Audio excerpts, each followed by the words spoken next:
Hello everyone. आज हम साहित्य सागर का अगला पाठ पढ़ना शुरू करेंगे और उस पाठ का नाम है अपना अपना भाग्य। ये जो एक कहानी है ये बहुत ही छोटी सी कहानी है और इसके लेखक है जैनेन्द्र कुमार जी। अब ये जो कहानी है ये किस बात पर आधारित है तो समाज की विषमता और आर्थिक असमानता पर। आर्थिक असमानता या सामाजिक विषमता, इसका अर्थ क्या होता है तो हमारे समाज में जो लोग हैं वो हमारा समाज वो दो भागों में बटा हुआ है, एक अमीरी और दूसरा है गरीबी। तो एक वर्ग ऐसा है जो बहुत ही ज़्यादा विलासिता का जीवन का आनंद उठाता है, विलासिता का जीवन यानी आरामदायी जीवन। तो दूसरा वर्ग ऐसा है जो दरिद्रता से जूझ रहा है, दरिद्रता यानी गरीबी। तो समाज के ये जो दो हिस्से हैं अमीरी और गरीबी, इसी असमानता पर, इसी विषमता पर ये पाठ प्रकाश डालता है। अब अपना अपना भाग्य, भाग्य का अर्थ क्या होता है? भाग्य यानी नसीब। तो समाज में जो ऐसा वर्ग है जो दरिद्र है, जो गरीब है, जो ज़रूरतमंद है, ऐसे वर्ग की जो बेसिक नीड्स होती है, जो जैसे समय पर खाना या शरीर पर वस्त्र या रहने के लिए घर, ये जो बेसिक ज़रूरतें होती है वो भी पूरी नहीं हो पाती है।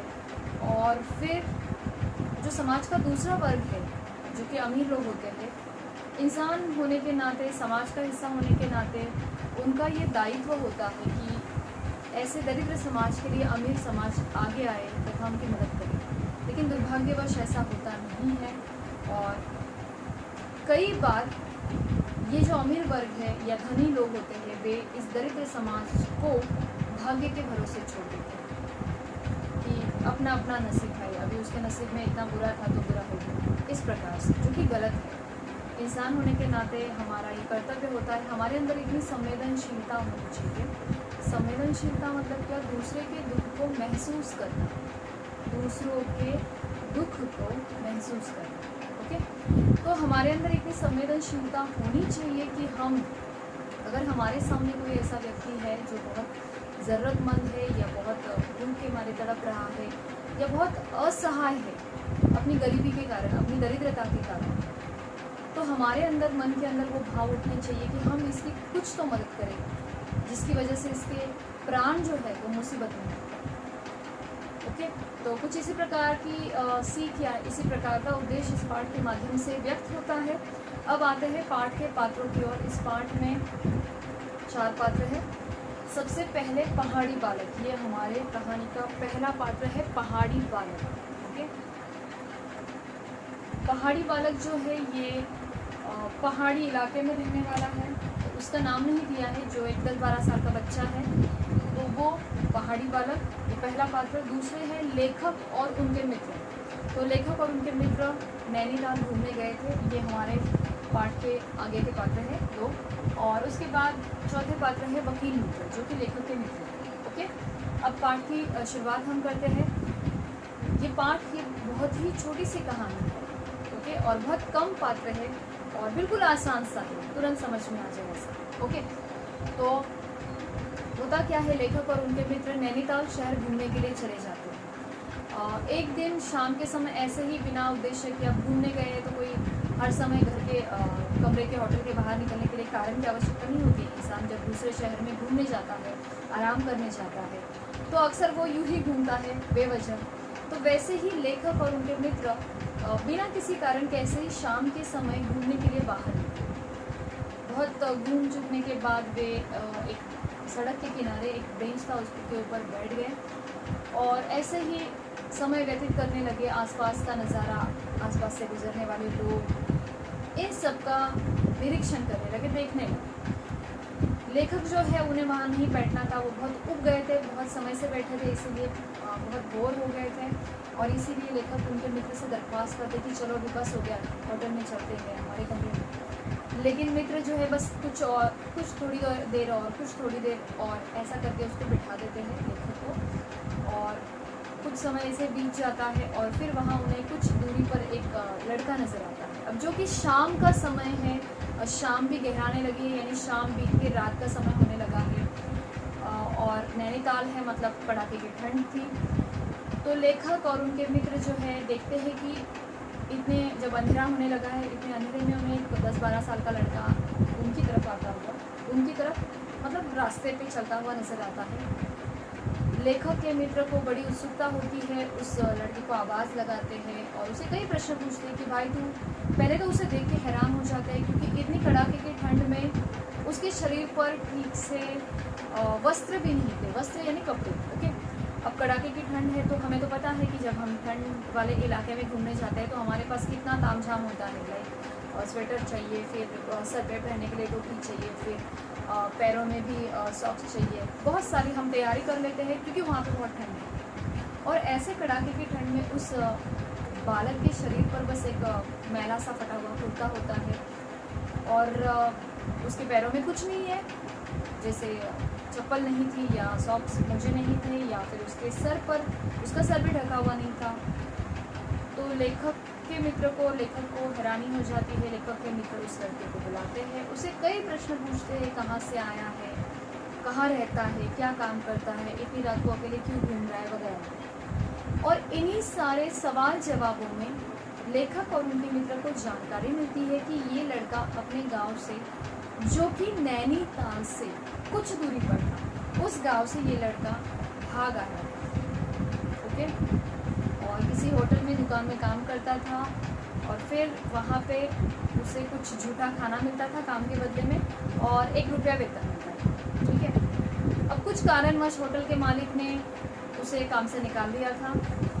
जब वो अपने गांव से भाग के आया था ना, तभी उसके साथ उसके ही गांव का उसका एक दोस्त था, लगभग उससे थोड़ा सा उम्र में बड़ा होगा, उसका एक दोस्त था।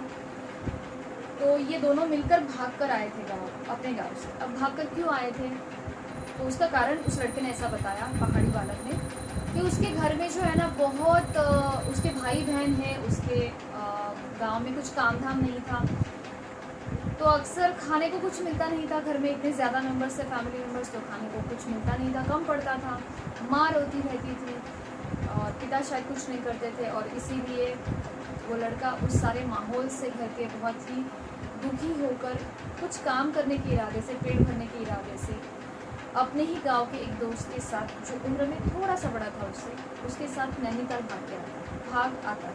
ओके, तो ये कारण उस लड़के ने बताया। यहाँ पे आने के बाद उसका दोस्त और वो लड़का, पहाड़ी बालक, दोनों एक होटल में काम करने लगते हैं, नौकर। ओके, और उसके काम के बदले में उनको क्या तय हुआ था, लाइक सैलरी वगैरह, तो 1 रुपया वेतन और 2 झूठा खाना, जो भी बचेगा वो खाना मिलेगा। अब इस प्रकार से ये सारी इन्फॉर्मेशन लेखक और उनके मित्र को मिल जाती है बातों बातों में। फिर आगे भी पूछते हैं कि अब तुम्हारा मित्र कहाँ है, तो वो लड़का जानकारी देता है कि कुछ कारणवश कुछ हुआ होगा और जहाँ पे ये दोनों लड़के काम करते थे, वहाँ के मालिक ने उस पहाड़ी बालक के मित्र को मारा, पीटा, और इतना बुरी तरह से पीटा कि वो लड़का या पहाड़ी बालक का जो मित्र था वो उसी मारपीट में मर गया। और इसीलिए अब ये पहाड़ी बालक ऐसे ही घूम रहा बिना किसी कारण के, पता नहीं उसके चेहरे पर, उसके मन में क्या चल रहा, कुछ समझ नहीं आया। ना उसके पास कोई पास्ट ना फ्यूचर, कुछ नहीं था। और लेखक को बड़ा ताज्जुब होता है कि इतनी छोटी उम्र में इस लड़के की मृत्यु से पहचान भी हो गई। यानी परिस्थिति या इंसान की विवशता इतनी होती है, या कुछ परिस्थितियाँ इतनी इंसान को मजबूर कर देती है कि इतनी छोटी सी उम्र में जीवन के पता नहीं कितने सच हम अनुभव करते हैं और उसी में जीना सीख भी लेते हैं। ओके, तो इस प्रकार से वो जो लड़का है, ये सारी बातें कहने के बाद लेखक के मित्र पूछते हैं कुछ खाया, तो कहता है नहीं। और जब लेखक उसे कहते कुछ खाएगा, तो कहता है हाँ, और कुछ काम करेगा, तो कहता है हाँ। फिर वे लेखक और उनके मित्र उस पहाड़ी बालक को लेकर उनके वकील मित्र के यहाँ जाते हैं। और वकील मित्र का ऑर्डर था, तो उन्हें पूछते हैं कि इस लड़के को काम की ज़रूरत है तो आप इसे काम पर रख लीजिए। लेकिन वकील मित्र जो होते हैं वो साफ मना कर देते हैं। वे मना इसलिए करते हैं क्योंकि उनकी पहाड़ियों के बारे में, पहाड़ी लोगों के बारे में उनकी जो विचार है, उनकी जो राय है, वो बिल्कुल अच्छी नहीं थी। उनका ये मानना था कि पहाड़ी बालक या पहाड़ी लोग जो होते हैं ये बहुत ही शैतान होते हैं, इनमें बहुत ज़्यादा अवगुण छिपे रहते हैं, बुरे गुण छिपे रहते हैं, यानी ये कभी भी धोखा कर सकते हैं, फरेब कर सकते हैं, और इसीलिए वे कहते हैं कि वे इस लड़के को काम पर नहीं रख सकते। और दूसरा रीज़न ये भी था काम पर न रखने का, क्योंकि लेखक और उनके मित्र उस लड़के को पहले से जानते नहीं थे, अभी मिला था। वकील मित्र के साफ मना करने के बाद लेखक और उनके मित्र बड़े ही उलझन में फंस जाते हैं। उलझन में इसलिए क्योंकि वे उस लड़के को बड़े ही उम्मीद दिखाकर, आशा दिलाकर कि हम तुम्हें काम दिला देंगे, इस उम्मीद उसे देकर, उस लड़के को लेकर उसे लेकर आए थे। लेकिन दुर्भाग्यवश वे उस उम्मीद पर खरे नहीं उतर पाते, उसे नौकरी नहीं दिला पाते। इसके पहले कि वे दोनों कुछ उस लड़के से कहे, वो लड़का जो है पीछे के पीछे गायब हो जाता है, अंधेरे में चला जाता है, और लेखक और उनका मित्र अपने कमरे में सोने चलते हैं। और बातों बातों में फिर लेखक के मित्र उस लड़के के लिए, पहाड़ी बालक के लिए चिंता प्रकट करते हैं कि भाई हमारे पास तो अपने आप को ठंड से बचाने के लिए होटल का कमरा है, और ऊपर से स्वेटर या ब्लैंकेट है जब हम सोएंगे, लेकिन उस बच्चे के पास, उस बालक के पास तो उसके शरीर पर ठीक से कपड़े भी नहीं होते। पता नहीं इस कड़ाके की ठंड में कैसे रह पाएगा, रात कैसे निकालेगा। अब ये सुनकर लेखक ने जो जवाब दिया है वो बिल्कुल स्वार्थ से दिया। लेखक क्या कहता है कि चलो भाई ठीक है ना, अभी पहले हम अपने कमरे में जाकर ठंड से खुद को बचाते हैं, बाद में उस लड़के के बारे में सोचेंगे, और अपना अपना भाग्य, अभी हम कुछ नहीं कर सकते, मतलब उसका ही नसीब ऐसा है तो हम कुछ नहीं कर सकते। इस प्रकार से स्वार्थी सोच के साथ लेखक का जवाब होता है, और फिर वे दोनों चले जाते हैं। दूसरे दिन सुबह लेखक और उनके मित्र की शायद वहाँ की जो यात्रा है वो ख़त्म हो जाती है, और वे अपने शहर आने के लिए निकलते हैं। लेकिन जब वो तैयारी कर रहे होते हैं और उसी समय उन्हें खबर मिलती है कि कुछ दूरी पर एक पेड़ के नीचे कल रात रास्ते के किनारे पेड़ के नीचे एक बालक की ठंड से ठिठुरना मतलब कैसे कूदना, बहुत ज़्यादा ठंड, ठिठुर कर एक लड़का मर गया। और लेखक और उनके मित्र को बाद में ये पता चलता है ये तो वही लड़का है जिससे हम कल मिले। लेखक और उनके मित्र देखते हैं कि उस लड़के के शरीर पर हल्की सी बर्फ की चादर होती है। शायद प्रकृति ने, यानी नेचर ने, इंसानों की ये जो बेहयाई है, बेहयाई यानी बेशर्मी, कठोरता, उसे ढकने के लिए प्रकृति ने ही उस बच्चे को बर्फ की चादर से ढक दिया। यानी इतनी बड़ी इंसानों की दुनिया उस बालक को अपने शरीर को ढकने के लिए ठीक से कपड़े न दे पाई, उसकी भूख को मिटाने के लिए उसे कुछ खाने के लिए देना पाई। इतनी बड़ी इंसानों की दुनिया उस छोटे से बालक को सुरक्षित, ठंड से सुरक्षित नहीं रख पाई। इस बात का दुख पाठ के अंत में व्यक्त है। और यहाँ पे अपना पाठ खत्म। तो इस प्रकार से ये कहानी है। कहानी का अंत जो है बहुत ही दुखदायी है, वेदनादायी है। जब हम कहानी पढ़ते हैं तो बहुत ही आसान है समझने के लिए, लेकिन सच में अगर हम उन बातों को सोचते हैं, उस बच्चे की जगह जाकर हम इमेजिन करते हैं इस कहानी को, तो ये कहानी ज़रूर हमारे हृदय में वो एक दुख पहुंचाती है, दुख देती है। ओके, तो इंसान होने के नाते हमारा कर्तव्य होता है कि हमारे पास, अगर हमारे पास भगवान ने इतना कुछ दिया है कि हम दूसरों की मदद कर सकते हैं, गरीबों की, दरिद्रों की, तो हमें वो ज़रूर करनी चाहिए। अगर हमारे मन में वो भाव आते हैं कि चलो ये सामने ज़रूरतमंद है, हम उसकी कुछ मदद कर सकते हैं, तो उस भाव को मन में ही नहीं रखना है, बल्कि उसको प्रैक्टिकली अपनाना है और अपना हाथ दूसरों के लिए मदद करने के लिए हमेशा आगे बढ़ना है। ओके, तो चलो अब पाठ पढ़ना शुरू करते हैं।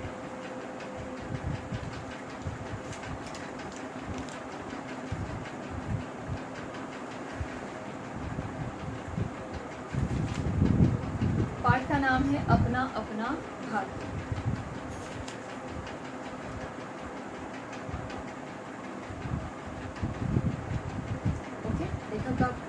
परिचय पढ़ते हैं। श्री जैनेन्द्र कुमार का जन्म अलीगढ़ जिले में कोडियागंज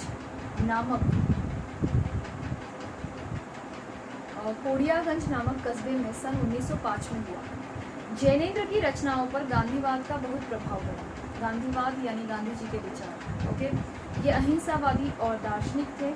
मुख्य रूप से तो ये कहानीकार थे, पर इन्होंने निबंध, उपन्यास और संस्मरण भी लिखे।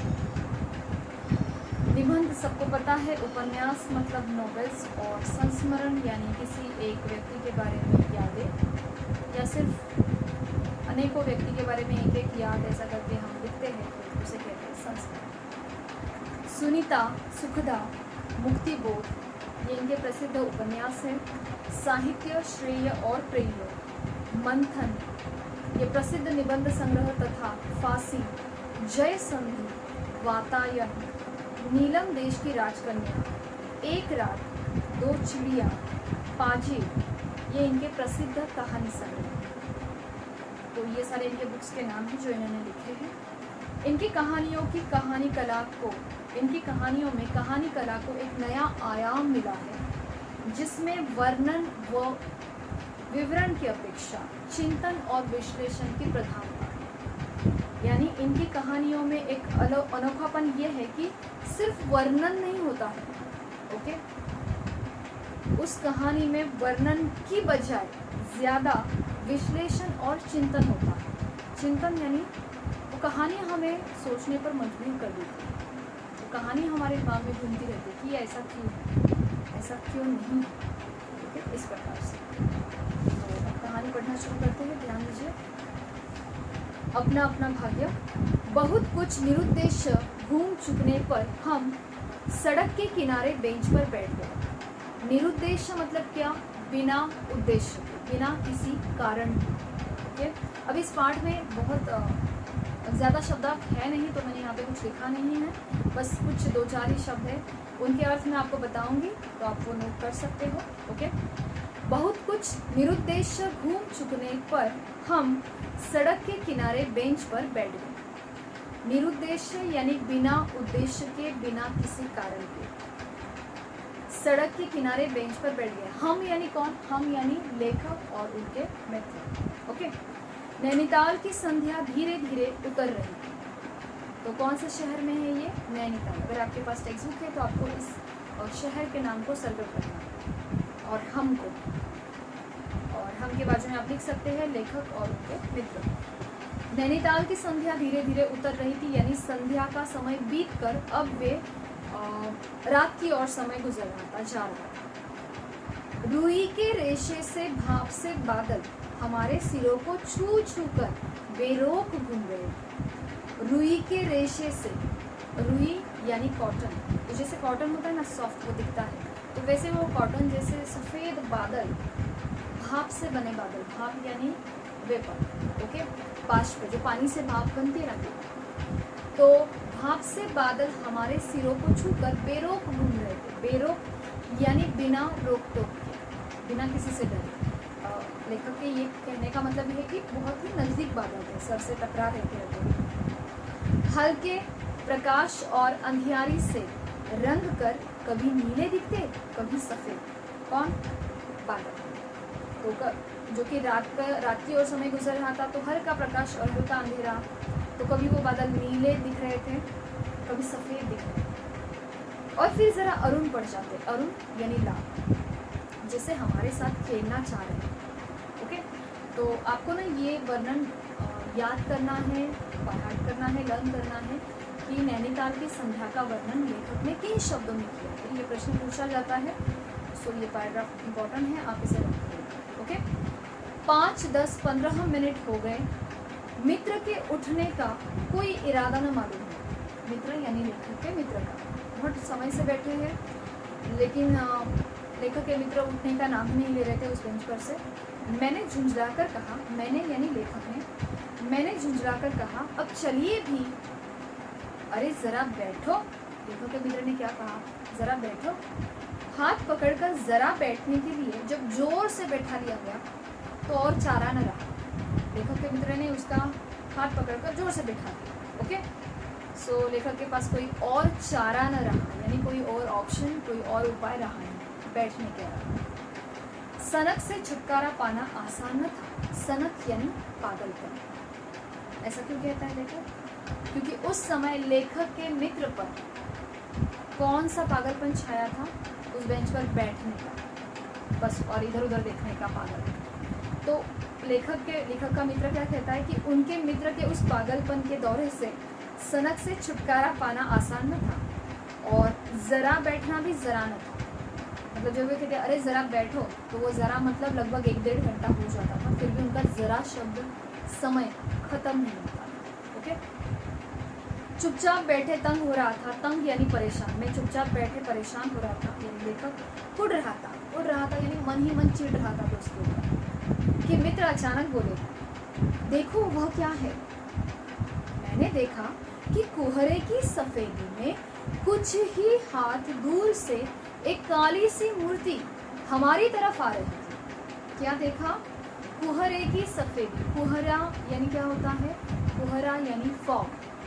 ओके, कुहरा यानी फॉग। तो फॉग की उस सफेदी में कुछ ही हाथ दूर से एक काली सी मूर्ति हमारी तरफ, यानी लेखक और उनके मित्र की तरफ आ रही थी। मैंने कहा होगा कोई।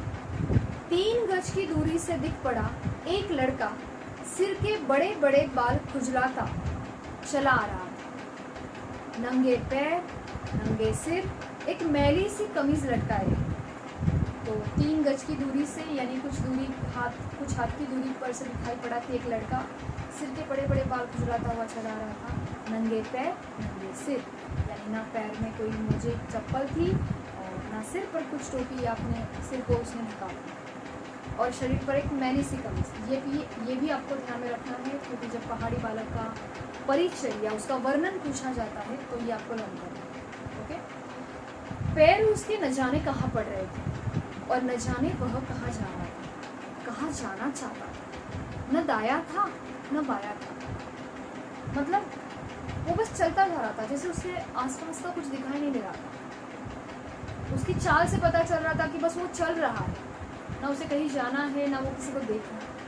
तो न दाया था न बाया था, बस चल रहा था। पास की चुंगी की लालटेन के एक छोटे से प्रकाश वृत्त में देखा कि कोई 10-12 वर्ष का लड़का हो। पास की चुंगी की लालटेन, चुंगी मतलब क्या? जो टैक्स कलेक्ट करने के लिए चौकी होती है ना, जब हम बाहर जाते हैं दूसरे शहर में घूमने, तो आपने देखा होगा वो टैक्स पे करते हैं टोल नाका पे, राइट ना। तो बाजू में एक छोटी सी चौकी होती है वो टैक्स लेने के लिए। उस चौकी में एक लालटेन था। लालटेन मतलब क्या? लाइट। ओके, दिया, लाइट। और उसके हल्के से प्रकाश वृत्त में, प्रकाश वृत्त मतलब थोड़े से प्रकाश में, थोड़े से लाइट में दिखाई दिया कि ये कोई 10-12 वर्ष का लड़का होगा। अब उस लड़के का वर्णन है आगे, ये भी लर्न करना है। गोरे रंग का है पर मैल से काला पड़ गया। रंग तो गोरा था लेकिन मैल से काला पड़ा था। बहुत थका हुआ, निराश, दुखी, पता नहीं कितने दिनों से नहाया नहीं है, इस प्रकार से काला दिखा। आंखें अच्छी, बड़ी पर सूनी। सूनी मतलब कुछ भाव नहीं थे, न खुशी न गम, कुछ नहीं था। माथा जैसे अभी से झुर्रियाँ खा गया। उसके माथे पे अभी से झुर्रियाँ नजर आ रही। इसका अर्थ क्या है? इंसान के चेहरे पर, माथे पर झुर्रियाँ कब आती है? एक, जब उसकी एज बढ़ती है जब, और बूढ़े हो जाते हैं तब, और दूसरी जब इंसान बहुत चिंता में होता है, तनाव में, टेंशन में चले जाता है। तो उस लड़के के माथे पर अभी से झुर्रियाँ दिखाई दे रही थी। इसका अर्थ क्या? कि वह लड़का बहुत ही तनाव में, बहुत ही टेंशन में, दुख में अपना जीवन जी रहा है। अब वह हमें न देख पाया, वह जैसे कुछ भी न देख रहा था। न नीचे की धरती, न ऊपर चारों ओर फैला हुआ कोहरा, न सामने का तालाब, और ना ही एकाकी दुनिया। तो ये सारी आसपास की चीज़ें हैं जो उसे दिखाई नहीं दे रही थी। न धरती, न कोहरा, न तालाब, और ना ये आसपास की दुनिया। वह बस अपने निकट वर्तमान को देख रहा था। निकट वर्तमान को देख रहा था मतलब उसे तो बस वो एक कदम चल पाए, इतनी ही ज़मीन, इतनी ही जगह दिखाई दे रही थी। बस चल रहा था कि मुझे एक कदम चलना है, तो जितना मुझे दिखाई दे रहा है ना, बस उतना ही दिख रहा था, बाकी उसे कुछ भी नहीं दिख रहा। ना आसपास की दुनिया, ना उसे अपना भविष्य, कुछ भी। मित्र ने उसे आवाज दी, ए। उसने अपनी सूनी आंखें फाड़ दी। सूनी आंखें यानी जिन आंखों में कोई भाव नहीं। दुनिया सो गई, तू ही क्यों घूम रहा है? बालक मूक फिर भी बोलता हुआ सा चेहरा लेकर खड़ा रहा।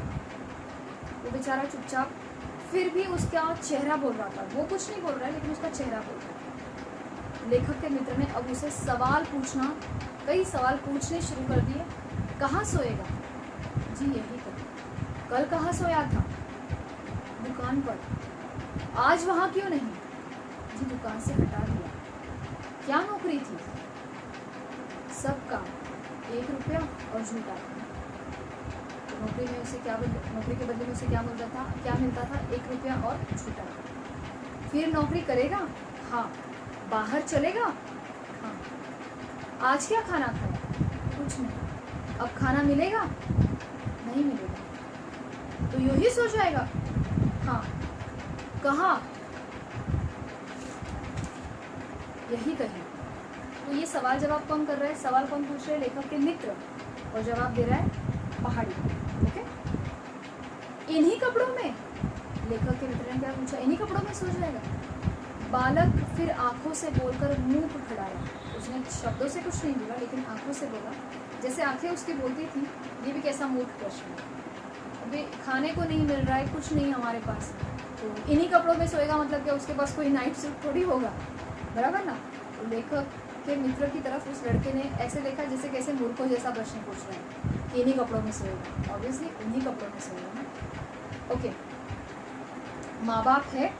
हाँ। कहाँ? जी 15 कोस दूर गाँव में। तो उसका गांव नैनीताल से कितना दूर है? 15 कोस। 15 कोस मतलब कुछ किलोमीटर्स। ओके। 1 कोस शायद 1.5 किलोमीटर ऐसा कुछ होता है। ओके। तो लगभग 15 कोस दूर था, कुछ दूरी पर था। तो भाग आया? हाँ। क्यों? मेरे कई भाई बहन हैं, सो भाग आया। अब ये उसके परिवार की जानकारी है, ये भी आपको ध्यान में रखना है। क्यों भाग आया है या उसके परिवार की जानकारी। जी वहाँ काम नहीं, रोटी नहीं, बाप भूखा रहता था, माँ भूखी रहती, रोती रहती थी, सो भाग आया। एक साथी और था, मेरे साथ एक और लड़का था, उसी गांव का था, मतलब मेरे ही गांव, मुझसे बड़ा। हम दोनों साथ यहाँ आए, लेकिन अब वह नहीं। कहाँ गया? जी मर गया।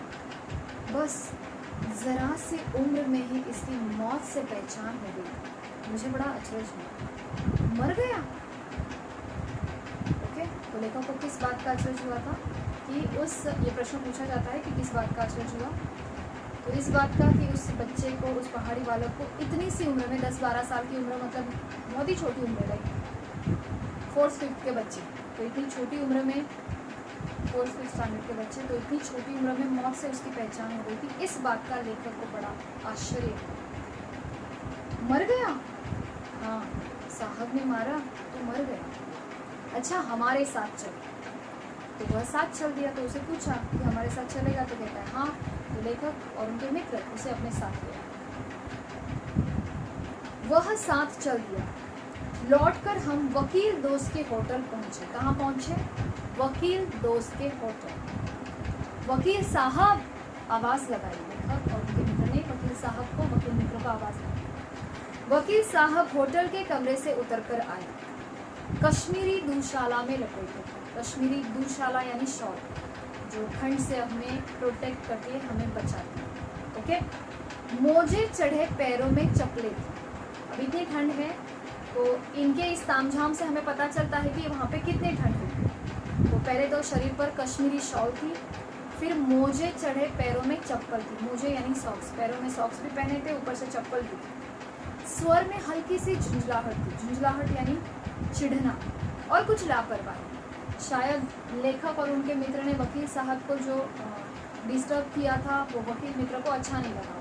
वो चिढ़ गए थे, थोड़े से कुढ़ रहे थे, और कुछ लापरवाह भी थे कि ये पता नहीं क्यों अभी आए थे, वैसे। ओके। ओहो, फिर आप कहिए। तो शायद पहले भी ये आके गए हैं वकील मित्र के यहाँ, तो बहुत ही उड़े हुए स्वर में पूछते, फिर आप आ गए, कहिए। आपको नौकर की ज़रूरत थी ना? देखिए यह लड़का है, किसने कहा? लेखक के मित्र ने। किसे कहा? वकील ने। अब हम इन दोनों का कन्वर्सेशन पढ़ रहे हैं, लेखक के मित्र और वकील मित्र। ओके, ओहो, फिर आप कहिए, आपको नौकर की जरूरत थी ना? देखिए ये लड़का है, कहाँ से लाए? इसे आप जानते भी हैं? वकील मित्र ने क्या पूछा? कहाँ से लाए इस लड़के को? आप जानते भी हैं इसे? जानता हूँ, यह बेईमान नहीं हो सकता। मित्र क्या कहते हैं? मैं जानता हूँ इस लड़के को, ये बेईमान नहीं हो सकता। अजी ये पहाड़ी बड़े शैतान होते हैं, बच्चे बच्चे में अवगुण छिपे रहते हैं। आप भी क्या अजीब है, उठा लाए कहीं से, बोलो जी ये नौकर। ये किसने कहा? वकील मित्र ने। क्या क्या कहा? कि ये पहाड़ी लोग बड़े शैतान होते हैं, बच्चे बच्चे में अवगुण छिपे रहते हैं। अवगुण यानी बुरे गुण। और आप भी कैसे अजीब लोग हो, कहीं से भी उठा के लेके आते और बोलते हो लो जी ये नौकर लो। ऐसा थोड़ी होता है, किसी को भी आप लेके आओगे हम नौकर रखेंगे, राइट? अरे मानिए तो ये लड़का अच्छा निकलेगा।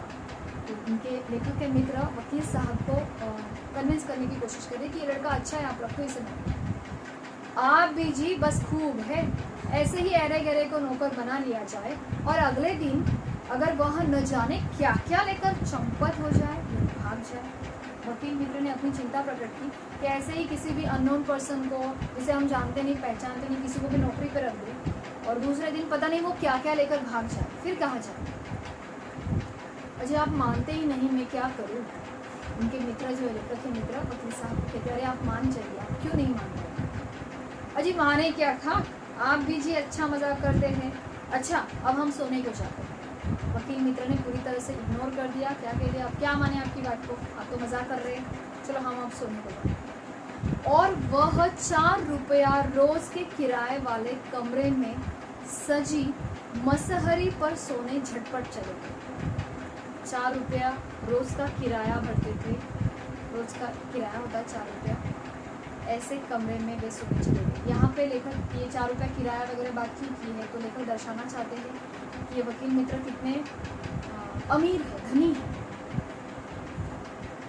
इतने धनी है तो नौकर नहीं रख सकते थे, लेकिन उस बच्चे की कुछ हेल्प तो कर सकते थे, जो कि उन्होंने नहीं किया। ठीक है, और वह 4 रुपया रोज के किराए वाले कमरे में सजी मसहरी यानी मच्छरदानी पर सोने, मच्छरदानी के अंदर सोने झटपट चले गए। बालक कुछ ठहरा। अब बालक को ये दोनों बड़े ही उम्मीद के साथ लेकर आए थे कि हम तुम्हें नौकरी दिलाएंगे, लेकिन उनसे ये काम नहीं हो पाता। बालक ठहर जाता है। मैं असमंजस में रहा, मैं यानी लेखक भी उलझन में फंस गए, अब क्या करें? तब वह प्रेत गति से एक और बढ़ा और कोहरे में मिल गया। वह मतलब कौन? पहाड़ी पर। प्रेत गति से मतलब तुरंत, फटाफट। पीछे के पीछे अंधेरा था तो वो तुरंत वहाँ से निकल गया। इसके पहले भी लेखक और उनके मित्र उस बालक को कुछ बोले कुछ कहे तो चला जाता है। कोहरे में मिल गया मतलब दिखना बंद हो गया। हम भी होटल की ओर बढ़े। हवा तीखी थी, ठंड इतनी है, हवा चल रही है। हमारे कोटों को पार करके बदन में तीर से लग रही थी। तीर यानी बाण, एरो, चुभ रही थी। जब हल्की ठंड होती है ना तो सबको अच्छा लगता है। जैसे हमारे यहाँ मुंबई में जो ठंड होती है वो बहुत ही नॉर्मल सी ठंड होती है, तो अपने को बहुत अच्छा लगता है ठंड के दिन में, राइट ना? लेकिन जो ठंड वाले इलाके होते हैं वहाँ की ठंड को हम सहन नहीं कर सकते, क्योंकि वो ठंड इतनी तीव्र होती है कि हम कितना भी अपने शरीर को ठंड से बचाने का प्रयास करें, वो कड़ाके की ठंड इतनी ज़्यादा होती है कि वो कपड़ों को, कोटों को, शॉल को पार करके शरीर में चुभने लगती है। जो अभी किसकी हालत है? लेखक और उनके मित्र। हम होटल की ओर बढ़े। हवा तीखी थी, हमारे कोटों को पार करके बदन में तीर सी लगती है। सिकुड़ते हुए मित्र ने कहा, सिकुड़ना यानी ठंड से शिकर करना, सिकुड़ना। ओके, सिकुड़ते हुए मित्र ने कहा, भयानक शीत है। शीत यानी ठंड, बहुत ठंड लग रही है और उस बच्चे के पास बहुत कम कपड़े हैं। तो लेखक के मित्र ने चिंता प्रकट की कि इतनी कड़ाके की ठंड है और उस बच्चे के पास कुछ कपड़े नहीं है खुद को, उनके शरीर को ढकने के लिए। अरे संसार है यार, यह संसार है यार। मैंने स्वार्थ की फिलॉसफी सुना। मैंने यानी लेखक ने स्वार्थ की फिलॉसफी यानी स्वार्थी विचार प्रकट किए। अरे ये संसार है यार, चलता है। चलो पहले बिस्तर में गर्म हो ले, फिर किसी और की चिंता करते। पहले हम खुद कमरे में जाते हैं, बिस्तर में खुद को गर्म करते हैं, ब्लैंकेट ओढ़ लेते हैं, उसके बाद दूसरों की चिंता करते हैं। ओके। उदास होकर मित्र ने कहा, स्वार्थ, जो हम कर रहे हैं, जो हम कह रहे हैं, क्या है ये? स्वार्थ। जो कहो, लाचारी कहो, निठुराई कहो या फिर बेहयाई, जो हम उस बच्चे के साथ कर रहे हैं, जो उस दुनिया, उस बालक के साथ व्यवहार कर रही है, पता नहीं उसे हम क्या नाम दें। स्वार्थ यानी सेल्फिशनेस, लाचारी यानी हमारी मजबूरी, निठुराई यानी हमारे मन की कठोरता, इतने हम पत्थर दिल हो गए हैं, या फिर बेहयाई या फिर हमारी बेशर्मी, हम इतने निर्लज्ज बने हैं कि हमें किसी के दुख से, तकलीफ से कोई फर्क नहीं पड़ रहा है, पता नहीं हम इसे क्या नाम दें। तो लेखक के मित्र के इस कथन से हमें पता चलता है कि लेखक के कंपैरिजन में लेखक के जो मित्र हैं वो बहुत ही संवेदनशील है, और इसीलिए वे उस पहाड़ी बालक के बारे में इतना विचार करते हैं कि हम उसके साथ गलत व्यवहार कर रहे हो, पता नहीं हमारा व्यवहार क्या है, हम उसे क्या नाम दें। स्वार्थी व्यवहार कहे, बेशर्मी वाला व्यवहार कहे, कठोरता कहे, या फिर हमारी मजबूरी। ओके। दूसरे दिन नैनीताल स्वर्ग के किसी काले गुलाम पशु के दुलार का वह बालक, वह बेटा, निश्चित समय पर हमारे होटल डी पव में नहीं आया था। तो लेखक कौन से होटल में ठहरे हैं? होटल डी पव, ये होटल का नाम है।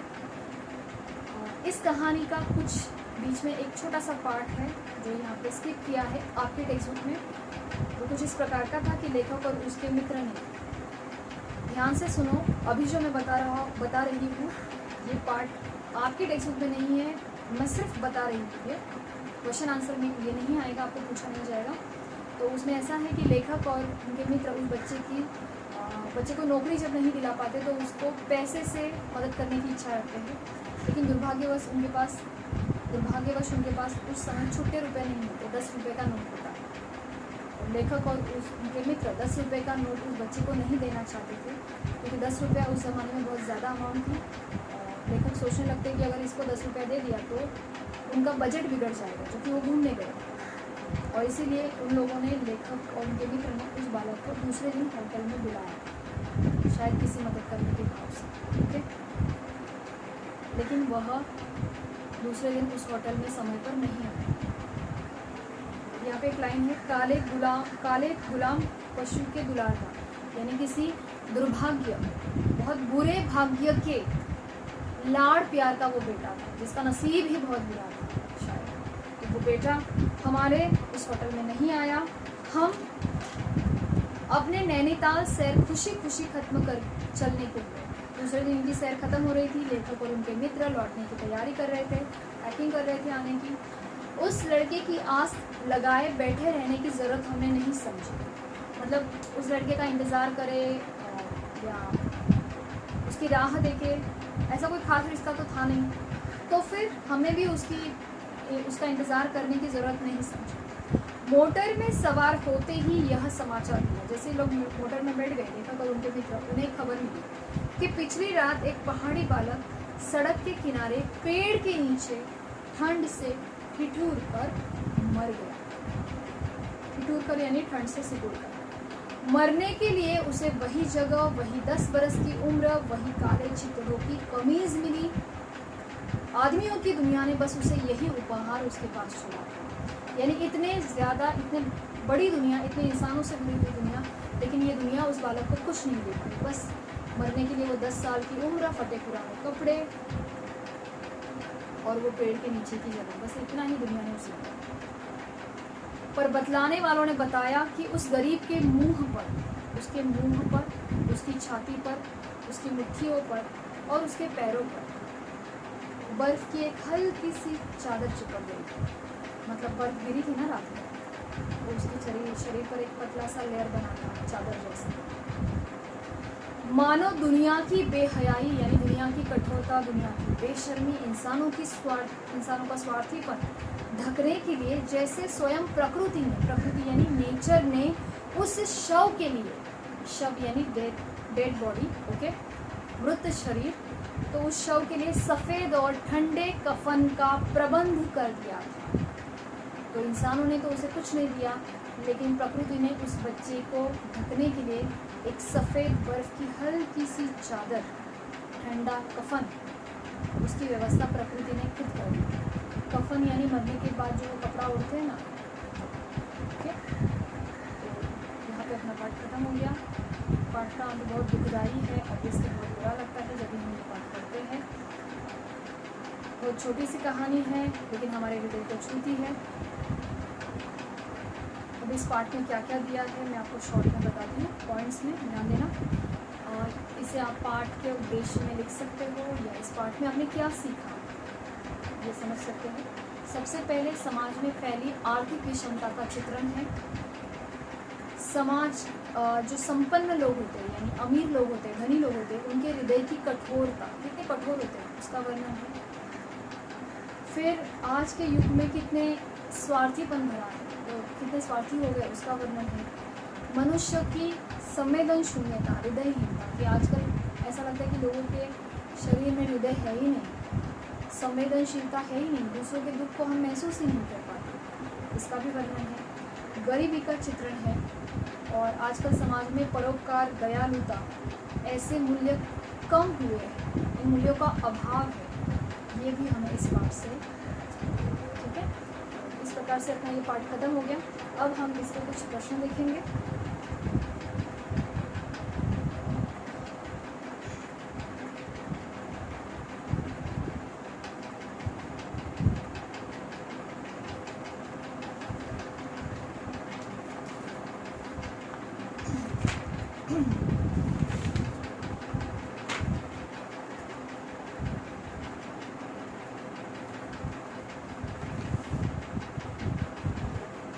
अच्छा, इसके प्रश्न देखते हैं।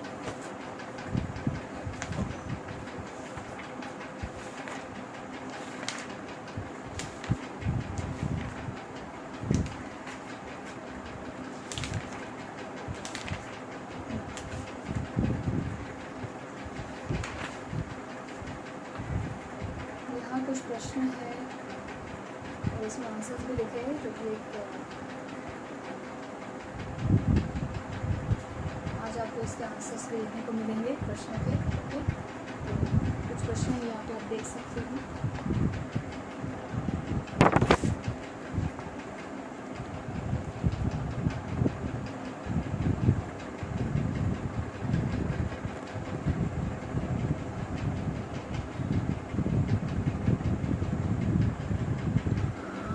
क्यों आज ये प्रश्न नज़र नहीं आ रहे हैं बराबर।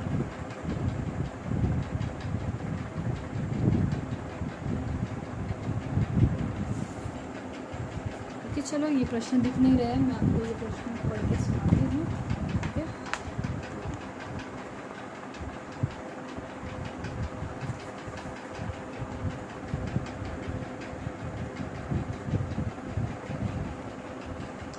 एक मिनट। हाँ,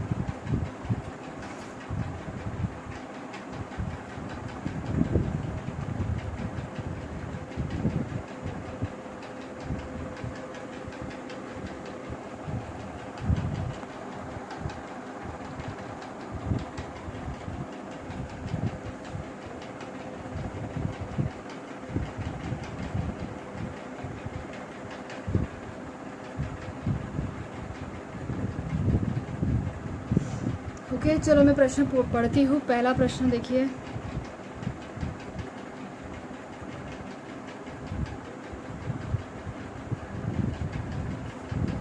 नहीं दिख रहे प्रश्न, चलो मैं पढ़ के बताती हूँ आपको।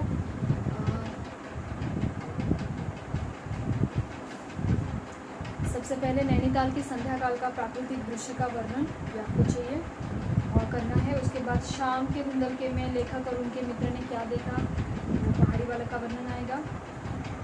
लेखक किसके साथ बैठा था और बैठे बैठे क्यों उब रहा था, क्योंकि बहुत समय हो गया था, इसको आप एक्सप्लेन करोगे। लड़के ने अपने साथी और अपने विषय में लेखक और उसके मित्रों को क्या बताया, जो उसने आंसर्स दिए थे वो सब। और लेखक के मित्र ने लड़के को क्या क्या प्रश्न किए, तो सारे प्रश्न लिखने, सिर्फ प्रश्न, उत्तर नहीं लिखने। जब आपको ऐसा पूछा जाता है कि लेखक के मित्र ने उस पहाड़ी बालक को क्या क्या प्रश्न किए, तो सिर्फ इतना ही, ठीक है। लड़के की कहानी सुनकर लेखक और उसके मित्र ने उसकी मदद करने के लिए क्या क्या किया, ये भी प्रश्न पूछा जाता है। वकील साहब के मना करने पर लेखक और उसके मित्र ने उसकी सहायता, लड़के की सहायता की या नहीं की, क्यों, ये लिखना है। उसके बाद दुनिया की बेहयाई, इसका अर्थ क्या होता है ये आपको लिखना है। इसमें एक स्वमत वाला क्वेश्चन ये पूछा जाता है कि बाल मजदूरी या अपराध है। बाल मजदूरी या अपराध है, इस बात को आपको एक्सप्लेन करना है, ठीक है। तो इसके ऊपर आप अपने विचार लिखते हो, लिखने हैं आपको। वृद्ध पहाड़ी बालक को किस दशा में पाया गया, तो वो कहाँ मरा पड़ा था, कौन से स्थान पर, किस उम्र में, और उसके शरीर पर क्या था, ये लिखेंगे। लेखक के मित्र को क्या समाचार मिला और कब, वो निकलने की तैयारी कर रहे थे, क्या समाचार मिला, लड़के के बारे में, ठीक है। इस प्रकार से अब ये पाठ पूरा हो गया है।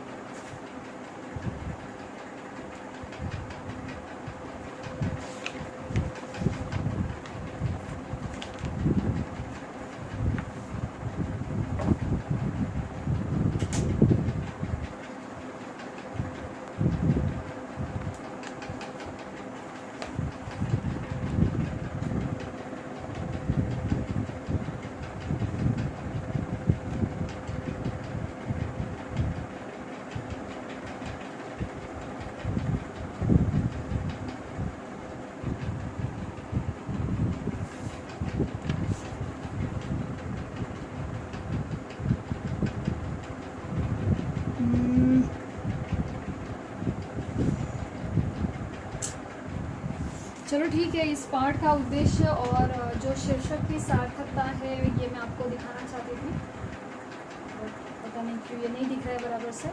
सो मैं कोशिश करूँगी कि आपके पास ये जो भी इस पाठ का उद्देश्य है और इस पाठ के शीर्षक की सार्थकता है उसके इमेजेस आप तक पहुँच जाए, ओके।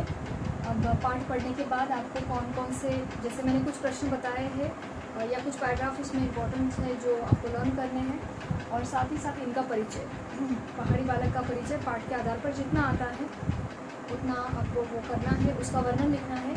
उसके बाद लेखक और उनके मित्र, लेखक का परिचय तो नहीं आता है, दोनों का साथ में पूछा जाएगा कि ये कहाँ गए थे, तो हमें वहाँ पे लिखना है कि कहाँ गए थे, क्यों गए थे, वहाँ पे क्या देखा, क्या विचार उनके थे, शॉर्ट में लिखना है और 7-8 लाइन में होना चाहिए बस। और उसके बाद वकील मित्र धनी थे और उनके शॉल लपेटी थी, उससे पता चलता है कि बहुत अमीर थे, थोड़े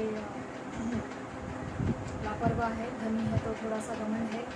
और फिर उनके पहाड़ियों के बारे में उनके क्या विचार है, क्रोधी स्वभाव के थोड़े से, उनके क्रोधी या फिर चिढ़ने वाले हैं। तो इस प्रकार से पाठ के आधार पर आपको उस पात्र के बारे में जो भी समझ में आता है उसको आपको सेंटेंस में फ्रेम करना है, इनका परिचय तैयार करना है, ठीक है। अब पाठ का उद्देश्य क्या है और उस पाठ के शीर्षक की सार्थकता, ये मैं कोशिश करती हूँ कि आपको उसका इमेज आप तक पहुँचे, ठीक है। बस आज के लिए इतना ही। अगले वीडियो में हम फिर मिलेंगे दूसरे पाठ के साथ। धन्यवाद।